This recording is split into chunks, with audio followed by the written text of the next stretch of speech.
não é de ninguém. A cooperativa faliu, aparentemente. Depois que faliu há 26 anos, pronto, tomaram conta daquilo e quando vaga vai lá uma clique tomar conta. Isto é um país. Então, brincadeira. A expectativa como cidadão é que não só do chefe de Estado, mas dos vários atores do poder executivo viessem exatamente propostas de solução. Dizer, a situação é má, mas nós estamos... Mas as propostas de solução estão aí. É que estender o fundo de desemprego, é dar uns subsídios às famílias. Isso não é solução. É a solução possível, outra não há. Ou seja, eu estive aqui com base em números do Dr. Silva Lopes a fazer o que foi um gráfico, o que é a economia portuguesa desde 1900. Nós tínhamos uma tradução, vamos meter no ecrã para ver e o senhor falará sobre ela. Eu posso dar a indicação? Pode.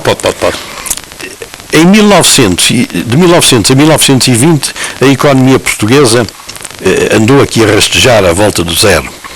Depois começou a crescer. Quase há um século, vamos lá ver. Sim, praticamente há um século. Sim. De 1920 em diante começou a crescer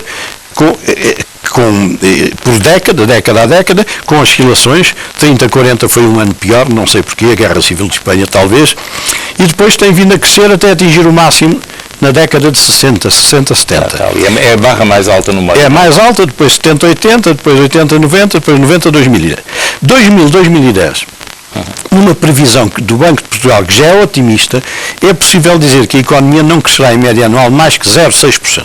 Com esta economia, não há Estado social que quer dizer que nós estamos, eu vou voltar a pedir para meter aquele gráfico porque vale a pena as pessoas verem, nós estamos ao mesmo nível que estávamos... Sim, entre 1900 e 1910. Estamos entre 1900 no princípio ao do século. mesmo nível que estiveram os últimos anos da monarquia.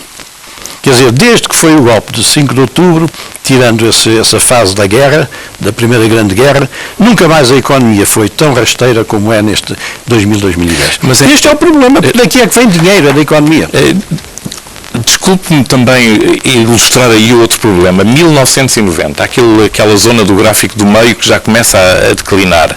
1990 nós tivemos uma injeção de capital vindo na altura da CEE tremenda.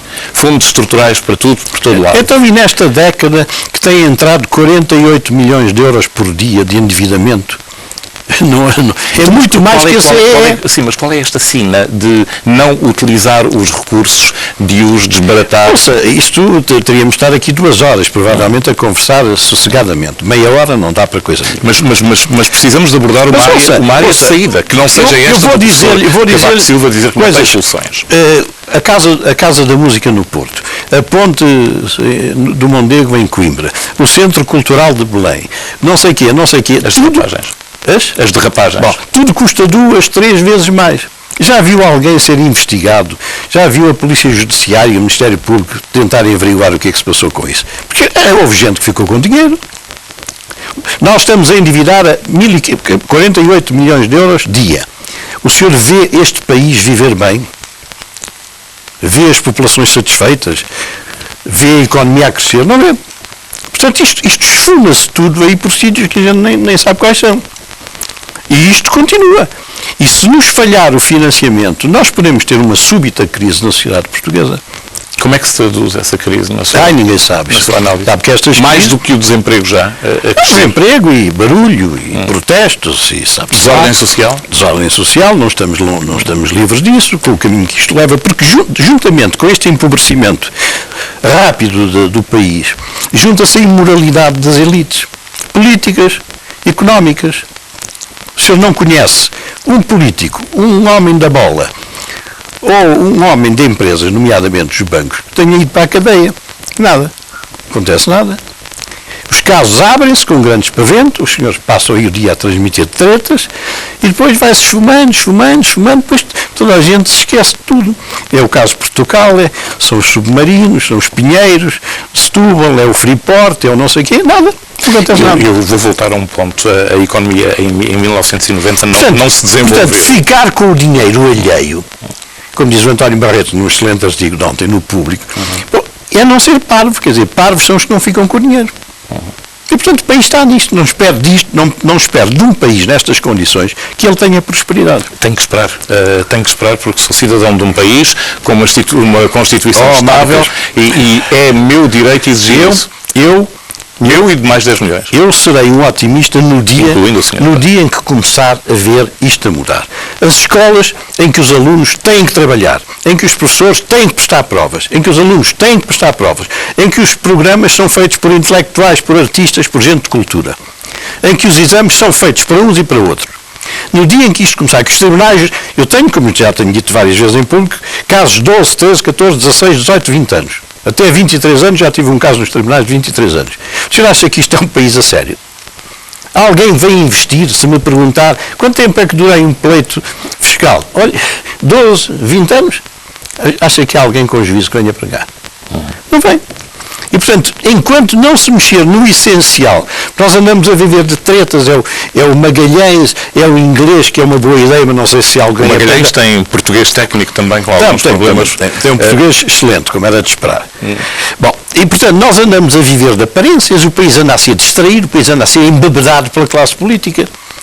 E então, quando há um partido com maioria absoluta, eu hoje sou anti a maioria absoluta, porque a maioria absoluta é uma coisa excelente para gente competente, para gente sensata, para gente humilde.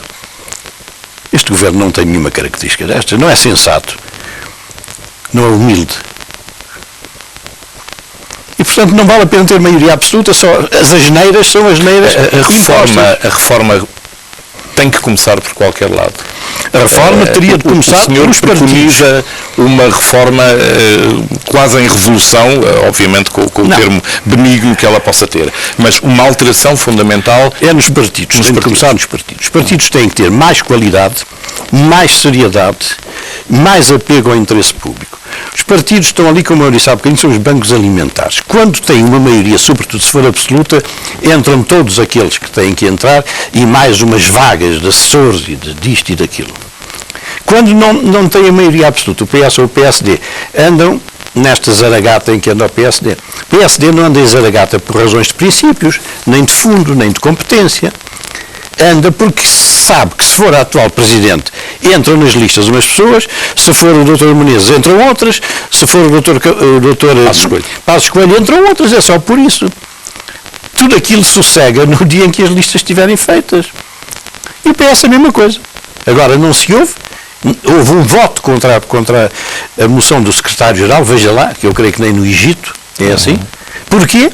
Porque aquela gente toda está à espera de uma maioria absoluta para tomar conta do dinheiro. Então, e o que é que nós fazemos novamente como cidadãos? Tem que se requalificar os partidos, tem de se atrair gente capaz.